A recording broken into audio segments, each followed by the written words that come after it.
لكم يا حلوين. كيف بدك تصير عازف أورج شعبي تحديدا، خلينا نقول شعبي، خلال 5 دقايق؟ أول شي بتشتري هذا الأورج، هيك بتكون أنت صرت تقريبا 3/4 عازف أورج شعبي بس جبت هذا الأورج. بتحفظ وين الإيقاعات، بتحفظ كيف بدك تشرق هون العلامات، كمان هي شغلتها ما بتاخذ كتير وقت معك يعني، لأن هن بس كبستين يعني، تكبس هاي الكبسة وهي الكبسة، بصير اسمه هذا بيات له. اغلب البيات الاغاني الشعبية على بيات لا بيشتغلوها عشان ما يعذبوا حالهم يعني.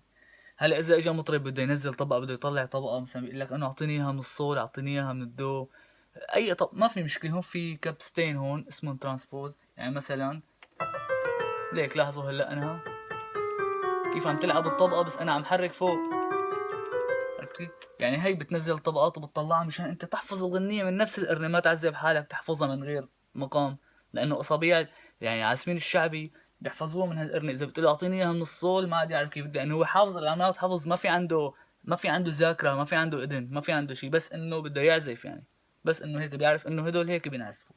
هي اذا عزف يعني، هي اذا كان بيعزف. شغلة تانية مثلا انت بتشغل ايقاع، شايف ايقاع حلو يعني، هي بتكبس كبسه اشتغل ايقاع، هون العالم بلش ترقص، تحمست العالم، انت هون عملت جو، صار اسمك عازف اورج، بتعمل جو انت بتعمل جو. ليش؟ لانه اشتغل ايقاع، انه بيجهدك عم يشتغل ايقاعها، لان انت عم تشتغل ايقاع بايديك وبرجليك يعني بتعرف انت هيك بتخيلوا هن، ما بعرف، المهم اشتغل الجو. هلا هون بقى سامبلرات، كبسة زر وحده اشتغل المجوز، كل كبسة بتنقل معك من هون لهونيك لهون، كل كبسة لها حركة شكل،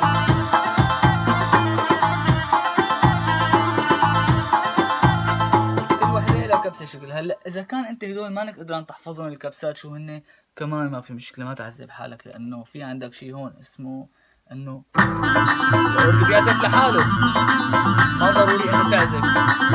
طبعا أنت مشان ما تبين إنه أنت ما بتعرف تعزف وإنه الأورج عم يعزف لحاله، شو بتعمل؟ أنت بتوطي الصوت على الأخير هون عشان ما يطلع صوت، وبتشغل هيك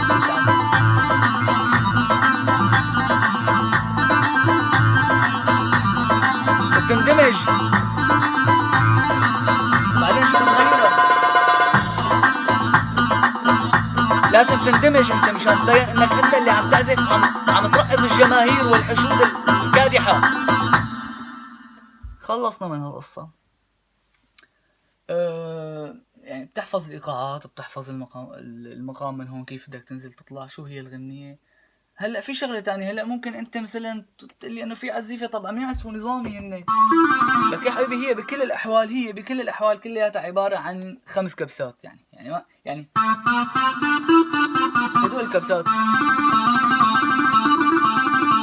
حفظهم مع شويه تمارين لاصابيعك، ما في شي بتعب.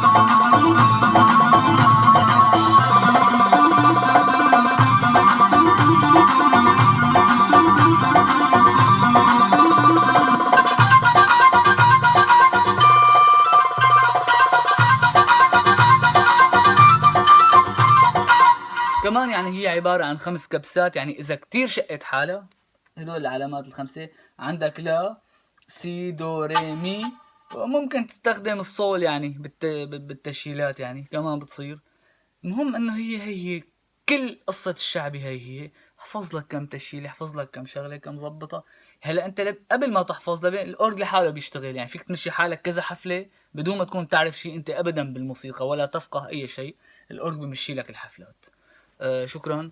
طبعا هذا الفيديو نزلته خصيصا لعزيفة الأورج الشعبي اللي عاملين علي حملة، بتشكرهم كتير عن جد، كتير بتشكرهم انه هن فضحوا حالهم بحالهم، سرقوا من عندي فيديو مباشر، كنت عم بمزح انا ورفقاتي، مدري مين هذا هالمتسول يلي على صفحتي سرقه بهالطريقة، رغم انه انا بعمل فيديو مباشر، بعد ما خلص المباشر بمحي المباشر، يعني ما في عندي ولا فيديو مباشر موجود اذا بتفوتوا على صفحتي.